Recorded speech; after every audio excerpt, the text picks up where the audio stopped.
we all remember that opening scene of Space Jam when young Michael Jordan is playing basketball in the middle of the night and the song I Believe I Can Fly was playing. That song got pretty popular from this movie, so I decided I was going to make my own version of that opening scene, but without basketball. So, here you go. I believe I can fly. I believe I can touch the sky.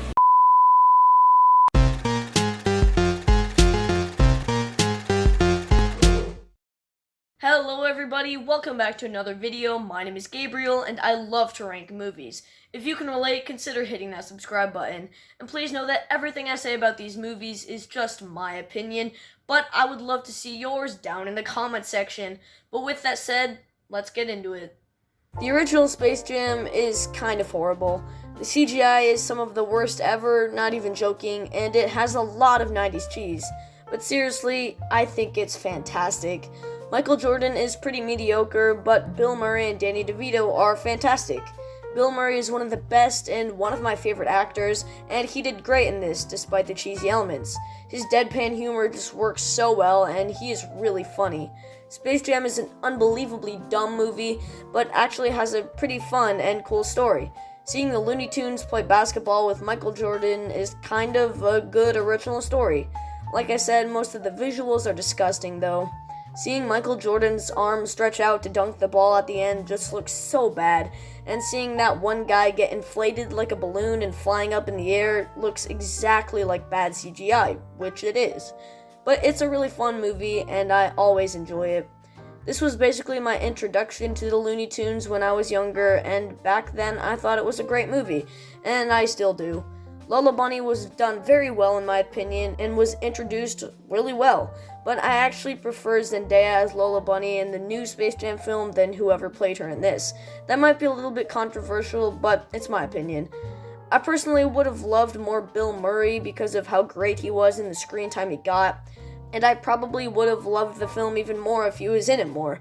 This movie is definitely better than the early 2000s Looney Tunes movie called Looney Tunes Back in Action, because I don't really like that very much. Maybe I need to rewatch it because I've heard some people really like it, but when I first watched it I thought it was too weird, and that's coming from a major Space Jam fan. This is one of my ultimate guilty pleasures, even though it is a pretty horrible film. From a filmmaking standpoint, this gets a really bad score, but it is a really feel-good film for me, and I love it. The original Space Jam gets a 9 out of 10.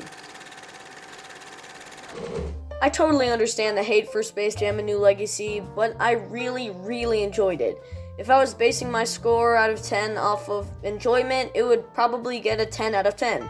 Space Jam: A New Legacy is a film I was really anticipating because of my love for the original, and the trailers made it look pretty interesting.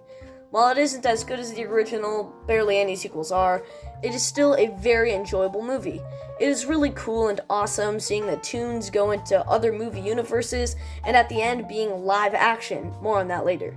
And seeing all of these movie characters from completely different films make cameos was hilarious. Now, the performances from almost everyone were corny, for some reason especially Don Cheadle, but I liked his performance the most, and sometimes that was pretty bothersome, but for a film like this, that's not really a fair criticism. The CGI and visuals were surprisingly great, and only certain green screens and Buff Cheadle looked bad. The first Space Jam has horrible visuals, but this film is mostly really fun to look at because of all the great colors used. The final game at the end was really cool and took almost half of the film, which I really liked because I loved seeing the Looney Tunes in live action for about an hour. I'm sad the trailers revealed that they were live action at the end, but it was still really cool. The fur on them looked cartoonish but real, and that is exactly how I would want them to look. LeBron James did pretty much just as good as Michael Jordan did in the original, both of them just being okay. What was a little disappointing is that some of the tunes were really sidelined and underused.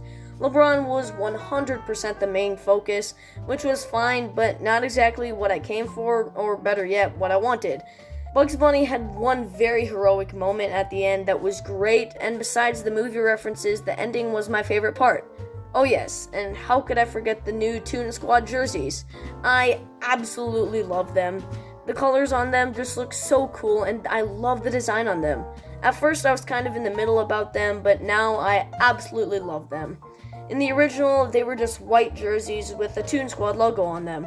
But this one, they have neon orange and purple, and it just looks so cool. I didn't really like the Goon Squad, and the Monstars are better, but the Goon Squad wasn't in it a lot, so that is a nitpick.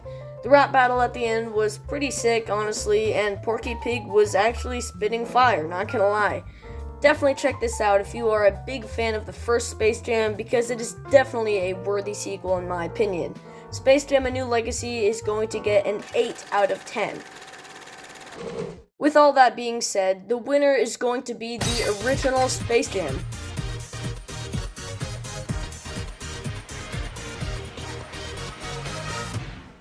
Now look, Buster, let's have an understanding. Now what? Brother, what a way to run a railroad. Now, as I was saying...